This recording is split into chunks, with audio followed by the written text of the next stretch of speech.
సామాజిక న్యాయం కోసం ఆయన చేసిన పోరాటం మరువలేనిదని ప్రభుత్వ విప్ ధర్మపురి ఎమ్మెల్యే అడ్లూరి లక్ష్మణ్ కుమార్ అన్నారు. బాబు జగజీవన్ రామ్ జయంతి సందర్భంగా ధర్మపురిలోని ఎమ్మెల్యే క్యాంప్ కార్యాలయంలో జయంతి వేడుకలను ఘనంగా నిర్వహించారు. ఈ సందర్భంగా జగజీవన్ రామ్ చిత్రపటానికి పూలమాల వేసి నివాళులు అర్పించారు. ఈ సందర్భంగా అడ్లూరి మాట్లాడుతూ స్వాతంత్రం సమరయోధుడు, సామాజిక కార్యకర్త బాబు జగజీవన్ రామ్ 1937లో బీహార్ శాసనసభకు ఎంపికై ఆ తర్వాత గ్రామీణ కార్మిక ఉద్యమాన్ని నిర్వహించారని అన్నారు. భారతదేశ మొదటి ఉప ప్రధానిగా పనిచేశారని, సామాజిక న్యాయం కోసం ఆయన చేసిన పోరాటం మరువలేనిదని, దశాబ్దాలకు పైగా కేంద్ర మంత్రిగా రక్షణ, వ్యవసాయ, నీటిపారుదల మరియు రైల్వే వంటి విభిన్న శాఖలను నిర్వహించారని తెలిపారు. దళిత వర్గాల అభ్యున్నతికి కృషి చేసిన మహనీయుడు జగజీవన్ రామ్ అని, తెలంగాణ రాష్ట్ర ఏర్పాటు విషయంలో పార్లమెంటులో బిల్లు ఆమోదంలో వారి కుమార్తె మీరా కుమారి ప్రముఖ పాత్ర పోషించడం జరిగిందని, ప్రతి ఒక్కరూ వారిని స్ఫూర్తిగా తీసుకొని వారి బాటలో నడవాలని అన్నారు.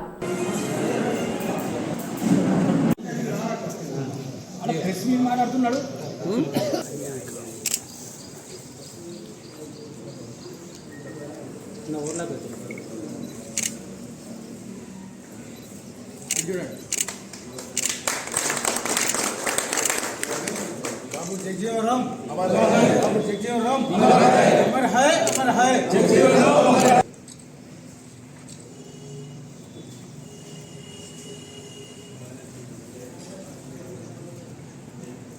शेखर फोटो है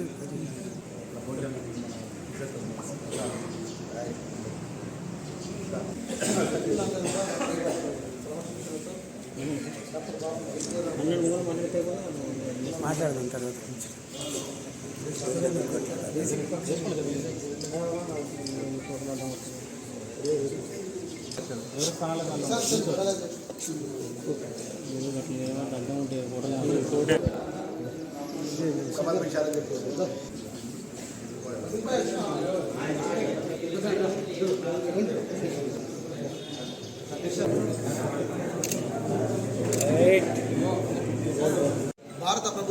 భారత మాజీ ఉప ప్రధాని బాబు జగజీవన్ రావు గారి యొక్క జయంతి కార్యక్రమాన్ని మరి ఈరోజు ఘనంగా వారి జన్మదిన వేడుకల్లో పూట మేమందరం దళిత వర్గానికి సంబంధించిన అందరూ కూడా పెద్ద ఎత్తున వారికి ఘనంగా నివాళులు అర్పించుకుంటూ వారు చేసినటువంటి పాటలో పూట మనస్ఫూర్తిగా వారికి ఘనంగా జన్మదిన వారికి నివాళులు అర్పించుకుంటూ మరి వారి యొక్క పాటలనే యావత్తు తెలంగాణ ప్రజానికం, అదే భారతదేశంలో ఉన్న పేదవాళ్ళు, అట్టడి వర్గాలు, దళిత వర్గాలు, అన్ని వర్గాల ప్రజలు కూడా వారు చూపెట్టిన దిశ, వారు చూపెట్టిన ఏదైతే ఆలోచన విధానాన్ని ముందుకు తీసుకెళ్లే విధంగా మేము ముందుకెళ్తామన్న విషయాన్ని మరొకసారి తెలియజేసుకుంటూ పేరున అందరికీ నమస్కారాలు తెలియజేస్తాం.